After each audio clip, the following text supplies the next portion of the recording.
बिस्मिल्लाहिर्रहमानिर्रहीम, अस्सलाम वालेकुम। डियर स्टूडेंट्स, उम्मीद है कि आप सब खैरियत से होंगे। My name is Adeel Mehboob, I am lecturer of computer science. आज की इस वीडियो में हम पढ़ने वाले हैं सेल फॉर्मेटिंग। प्रैक्टिकली देखेंगे कि हमारा जो सेल है उसको हम कैसे फॉर्मेट करते हैं अपनी मर्ज़ी के मुताबिक। उसका फॉर्मेट अगर हम सेट करना चाहते हैं अपनी मर्ज़ी के मुताबिक, पॉइंट के बाद कितने डिजिट्स शो होने चाहिए एक स्पेसिफिक सेल में, वो हम किस तरह से सेट करते हैं।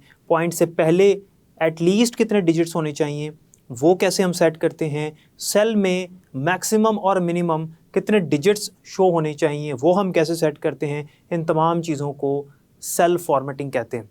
तो प्रैक्टिकली ये काम हम कैसे करते हैं वो आज के लेक्चर में हम देखने वाले हैं, तो ध्यान से आपने लेक्चर को समझना है। चलते हैं लेक्चर की तरफ। डियर स्टूडेंट्स, जैसे कि आपको पता है कि अब हम पढ़ने वाले हैं सेल फॉर्मेटिंग वाला टॉपिक। तो सबसे पहले तो हमें ये पता होना चाहिए कि सेल फॉर्मेटिंग का मतलब क्या है। सेल फॉर्मेटिंग से ये मुराद है कि हम अपने सेल की सेटिंग्स कर सकते हैं और इसमें हमने सेल में जितना भी टेक्स्ट है उसके ऊपर जोन से ऑपरेशन परफॉर्म करते हैं वो लास्ट लेक्चर में ऑलरेडी पढ़ लिए हैं। अब हम देखने वाले हैं क्रिएटिंग कस्टम फॉर्मेट, कि हम अपनी मर्ज़ी का फॉर्मेट कैसे सेट करते हैं।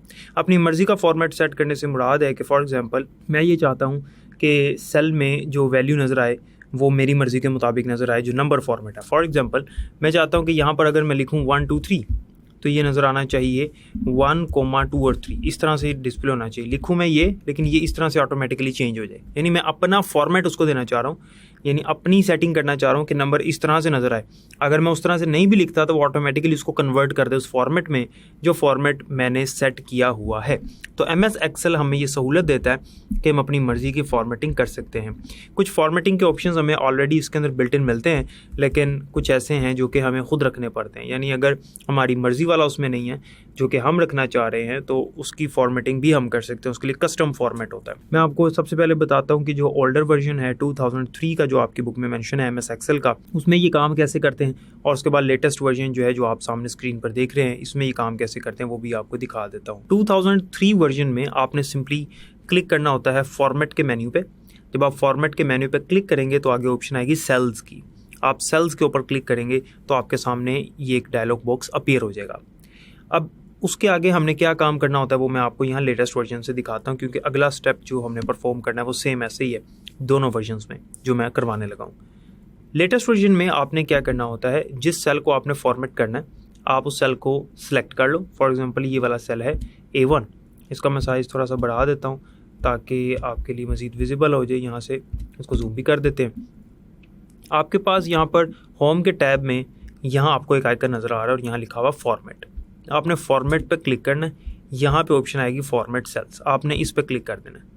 तो ये डायलॉग बॉक्स आपके सामने आ जाएगा।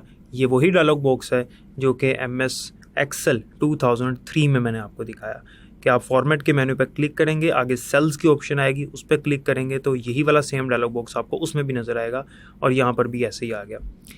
इसका दूसरा तरीकाकार ये होता है, आप सिंपली अपने उस सेल पे क्लिक करें जिसकी फॉर्मेटिंग आप करना चाहते हैं, जिसको कस्टम फॉर्मेट आप देना चाहते हैं। राइट क्लिक करेंगे तो यहाँ पर ऑप्शन आएगी फॉर्मेट सेल्स की। As you can see on the screen, you have to just click on it. जब आप इस पर क्लिक करेंगे तो आपके सामने वही सेम डायग्राम आ जाएगी, वही डायलॉग बॉक्स अपीयर हो जाएगा जो कि आपके 2003 वर्जन में भी होता है।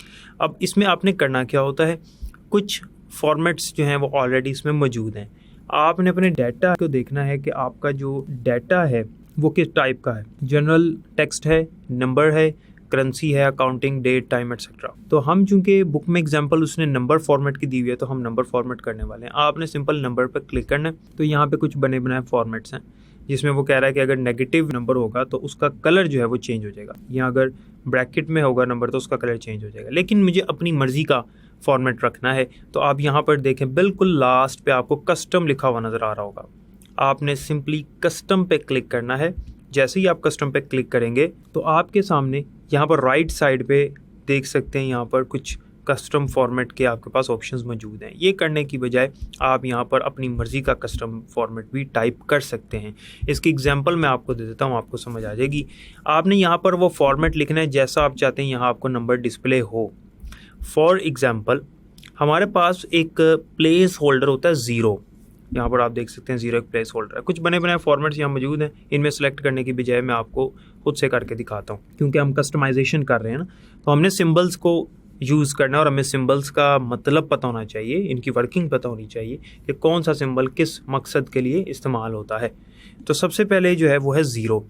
Zero basically is a place holder that determines how many digits display on either side of a decimal point. कि ज़ीरो जो है ये बताता है कि डेसिमल पॉइंट जो है पॉइंट के राइट या लेफ्ट साइड पे कितने नंबर्स होने चाहिए। अच्छा, पॉइंट वाली बात बाद में करेंगे, फिलहाल पॉइंट के बगैर देखते हैं ज़ीरो किस तरह से काम करता है। मैं चाहता हूँ कि इस सेल में जिसका मैं फॉर्मेट चेंज कर रहा हूँ, इस सेल में एटलीस्ट 4 डिजिट्स नज़र आएँ। अगर मैं 4 एंटर कर देता हूँ तो ठीक है, 4 से ज़्यादा करता हूँ तब भी ठीक है, एटलीस्ट की बात हो रही, मिनिमम 4 होने चाहिए। अगर मैं 4 से कम करूं तो वो ज़ीरोज़ एक्स्ट्रा वहाँ पर ऐड कर दे। फॉर एग्जांपल उसके लिए मैं यहाँ पर 4 ज़ीरो लगा दूंगा, 1 2 3 4, ये मैंने 4 ज़ीरो यहाँ पर लगा दी। मैं चाहता हूँ कि कम से कम 3 वैल्यूज़ होनी चाहिए। ज़ीरो एक ऐसा प्लेस होल्डर है कि अगर वैल्यूज़ कम होंगी तो एक्स्ट्रा ज़ीरोज़ वहाँ पर शो हो जाएंगे और वो 4 डिजिट्स को पूरा करेगा। ये करने के बाद मैं इसे करता हूँ ओके। अब मैं आपको एग्जाम्पल देता हूँ। यहाँ पर मैं वैल्यू एंटर करता हूँ 1। ये 1 एंटर करके मैं आगे मूव करूंगा तो आप देख सकते हैं यहाँ पर 3 ज़ीरोज़ लेफ्ट साइड पे खुद ही लग गए। वैसे 1 में और 0001 में कोई फ़र्क नहीं है, आपको पता है। उसने वैल्यू जो है ना वो ख़राब नहीं की, वैल्यू ख़राब नहीं हुई। अगर 1 के राइट साइड पे 0 लगता तो ये 1000 हो जाना था, लेकिन ऐसा नहीं हुआ। आप इस पर क्लिक करें, देखें यहाँ पे फॉर्मूला बार में आपको वो वैल्यू नज़र आएगी जो कि हमने एंटर की थी, लेकिन यहाँ पर सेल में आपको वैल्यू नज़र आएगी जो कि फॉर्मेट के मुताबिक नज़र आ रही है। अब मैं यहाँ पर कोई और वैल्यू लिखता हूँ, जैसे मैं यहाँ पर 1 2 लिखता हूँ तो 2 एक्स्ट्रा ज़ीरोज़ लेफ्ट साइड पे लग जाएंगे क्योंकि उसने 4 वैल्यूज़ पूरी करनी। इस तरह से मैं 1 2 3 लिखता हूँ तो 1 ज़ीरो लग जाएगा। 1 2 3 4 लिखूँगा, 4 वैल्यूज़ पूरी हो चुकी हैं तो एक्स्ट्रा कोई काम नहीं करेगा, यानी एक्स्ट्रा कोई ज़ीरो नहीं लगाएगा। तो ये देखें पूरी वैल्यूज़। और अगर मैं ज़्यादा वैल्यूज़ एंटर कर देता हूँ 1 2 3 4 5 तो तब भी कोई फ़र्क नहीं पड़ेगा। ज़्यादा हो सकती हैं, इक्वल भी हो सकती हैं, लेकिन जब कम होंगी तो एक्स्ट्रा ज़ीरोज़ लेफ्ट साइड पर लगाएगा, राइट पर नहीं लगाएगा। उसकी वजह ये है कि राइट पर लगाने से तो वैल्यू ख़राब हो जाएगी, चेंज हो जाएगी। हमने 1 एंटर किया 1000 हो जाएगा तो वो तो हमारे काम का नहीं हो, तो हमें नुकसान है क्योंकि वैल्यू चेंज हो रही। लेकिन अगर हम उसके लेफ्ट साइड पे 0 लगाते हैं तो कोई फ़र्क नहीं पड़ता, इसलिए वो लेफ्ट साइड पर ज़ीरोज़ एक्स्ट्रा ऐड कर देता है। तो इस तरह से हम 0 लगाते हैं। तो 0 बेसिकली ये वाला प्लेस होल्डर होता है। अब नेक्स्ट हमारे पास एक सिंबल होता है हैश का, इसी का फॉर्मेट में चेंज करता हूँ और फिर आपको दिखाता हूँ कि ये किस तरह से काम करता है। आप इस पर सिंपली उसी तरह से इसे सेलेक्ट करने के बाद फॉर्मेट के मेन्यू पर क्लिक करें और फॉर्मेट के मेन्यू पर क्लिक करने के बाद फॉर्मेट सेल्स, यहाँ पे कस्टम में आएँ और यहाँ पर मैंने 4 ज़ीरोज़ लगाए हुए थे। 4 ज़ीरोज़ लगाने के बजाय अब मैं हैश लगाता हूँ।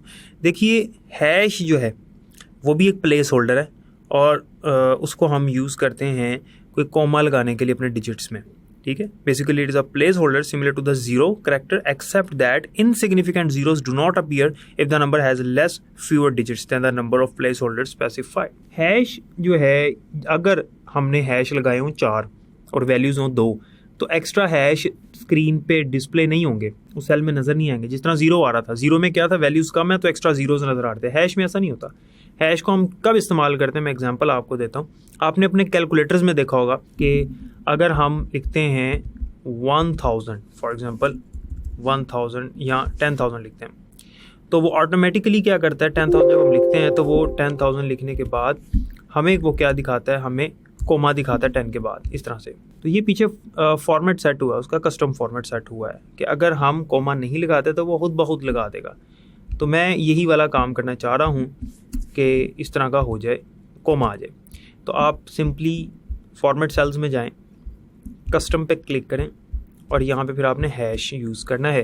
मैं यहाँ पर लगाता हूँ हैश कोमा 3 हैश लगाता हूँ।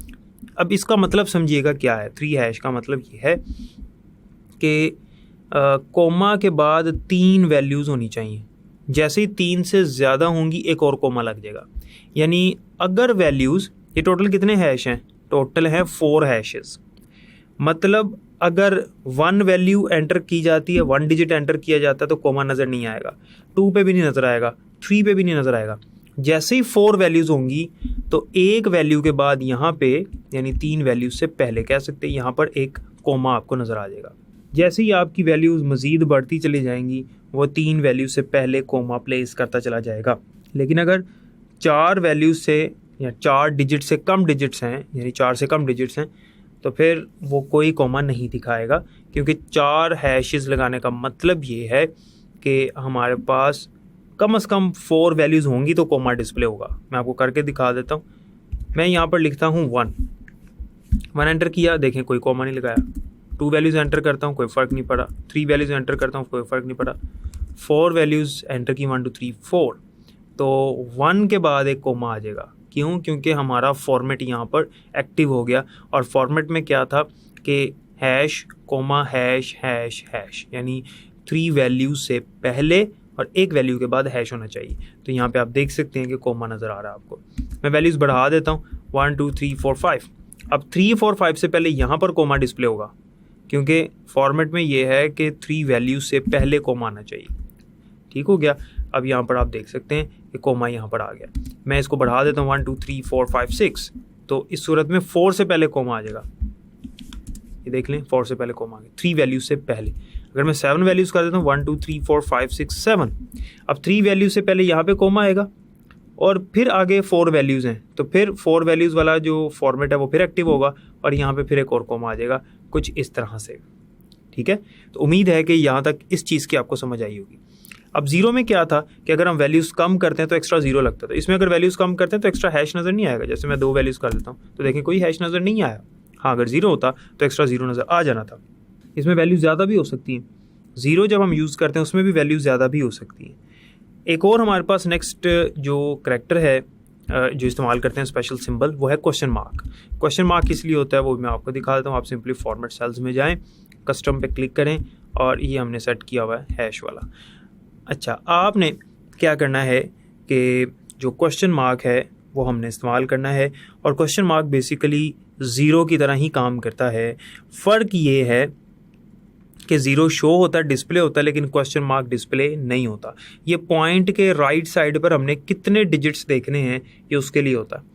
अगर मैं 3 क्वेश्चन मार्क्स लगा देता हूँ पॉइंट के राइट साइड पे, तो 3 डिजिट्स से ज़्यादा अगर वैल्यू मैंने एंटर की तो वो राउंड ऑफ करके 3 ही दिखाएगा, यानी इसमें वो ज़्यादा नहीं करने देगा, कम कर देगा। और पॉइंट के राइट साइड से अगर हम वैल्यूज़ कम कर देते हैं तो कोई फ़र्क नहीं पड़ता। ये आपको पता है कि पॉइंट के राइट साइड पे वैल्यूज़ कम कर देने से कोई फ़र्क नहीं पड़ता। हाँ, अगर पॉइंट ना हो वैसे वैल्यूज़ कम कर दें तो फिर तो फ़र्क पड़ेगा ना। जैसे अगर 1000 है तो उसमें से 2 ज़ीरो मैं निकाल देता हूँ तो फिर वो 10 रह जाएगा। इसी तरह से यहाँ पे हम क्वेश्चन मार्क यूज़ करके देखते हैं कि ये कैसे वैल्यू दिखाता है हमें। तो मैं देखें यहाँ पर लगाता हूँ 0 point question mark question mark question mark. Dear students, इस कॉन्सेप्ट को बहुत ध्यान से आपने समझना है। पॉइंट से पहले ज़ीरो लगाने का मकसद ये है कि पॉइंट से वैल्यू एटलीस्ट, पॉइंट से पहले एटलीस्ट 1 वैल्यू होनी चाहिए, 1 डिजिट होना चाहिए। और हमें पता है कि अगर कोई डिजिट नहीं होगा तो एक ज़ीरो तो वो दिखाएगा ही दिखाएगा, और अगर ज़्यादा वैल्यूज़ होंगी या एक होगी वैल्यू तो फिर तो वैसे ही रहेगी।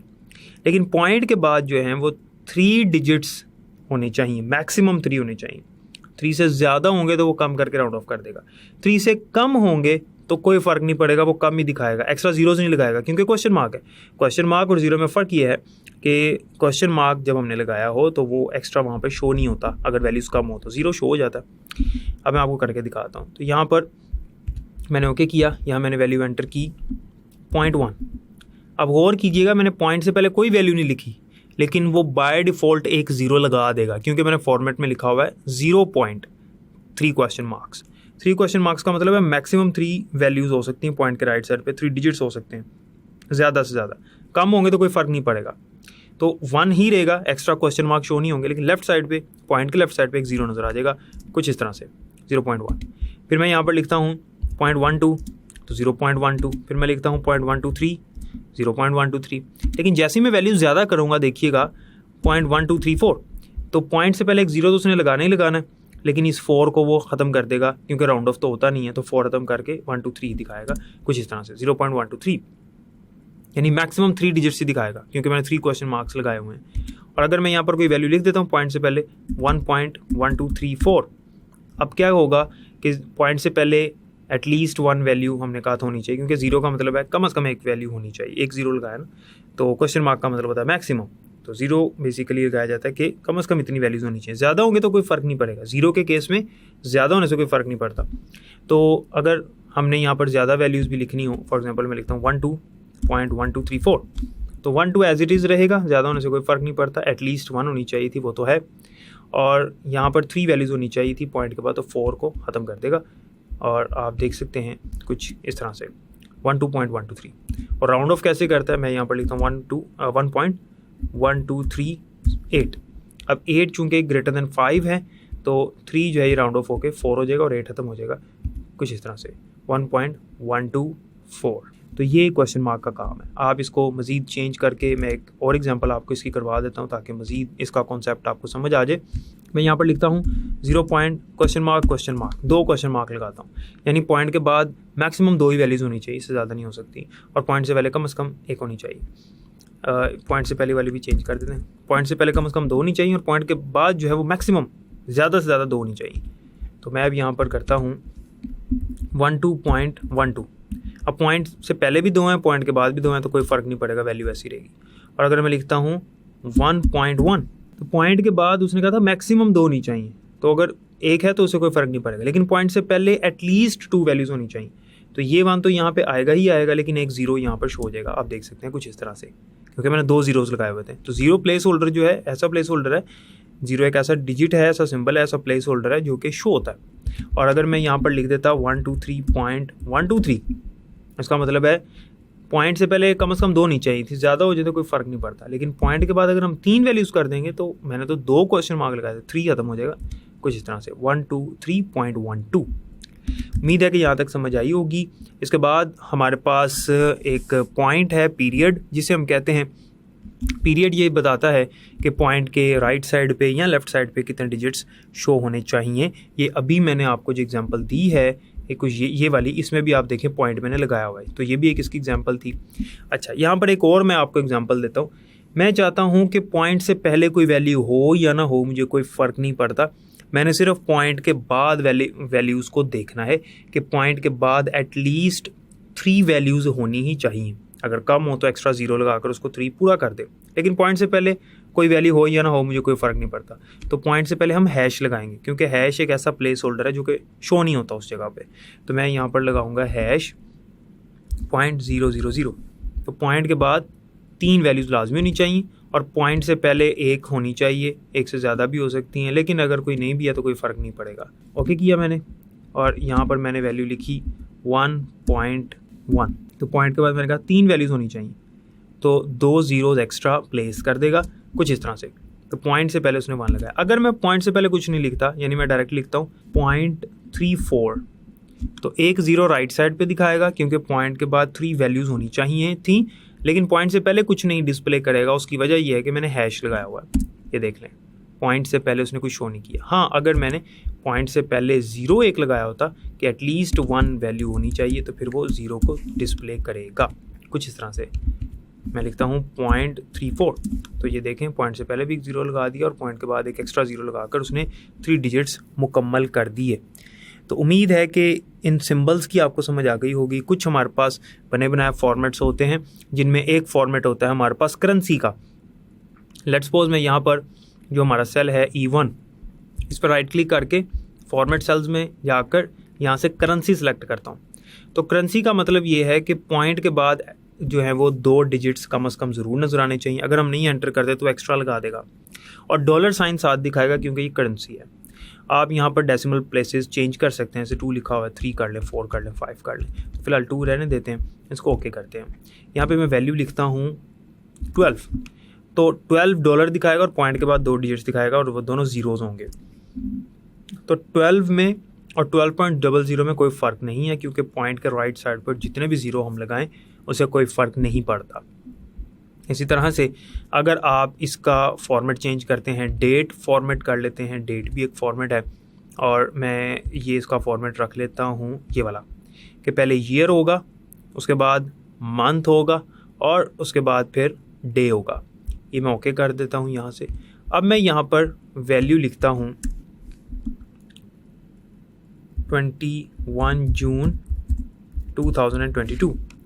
अब पहले वो ईयर दिखाएगा 2022, और जून चूँकि 6th मंथ होता है तो 6 दिखाएगा और उसके बाद 21 कुछ इस तरह से 2022-6-21। मैंने नहीं उसको बताया कि 6th मंथ है, मैंने नहीं लिखा 6, लेकिन मैंने सिर्फ जून लिखा था। उसने खुद ही डिटेक्ट करके उसको मेरे फॉर्मेट के मुताबिक सेट कर दिया।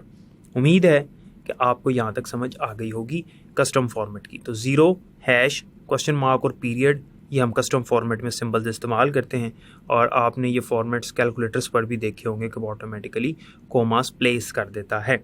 जैसे अगर हम 1 लाख लिखते हैं तो वो 100,000 दिखाता है, यानी 100 के बाद कोमा और उसके बाद 3 ज़ीरोज़ आपको दिखाता है। तो उम्मीद है डियर स्टूडेंट्स यहाँ तक समझ आई होगी, इसको ज़रूर प्रैक्टिस कीजिएगा।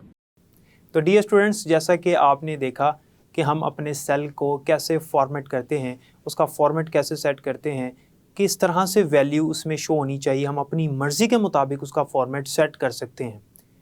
हमने डिटेल से इसको देखा, और ओल्डर वर्जन में ये काम कैसे हो सकता है, लेटेस्ट वर्जन में कैसे हो सकता है, प्रैक्टिकली आपको स्क्रीन पर परफॉर्म करके दिखा दिया। उम्मीद है कि आज के लेक्चर की आपको समझ आई होगी।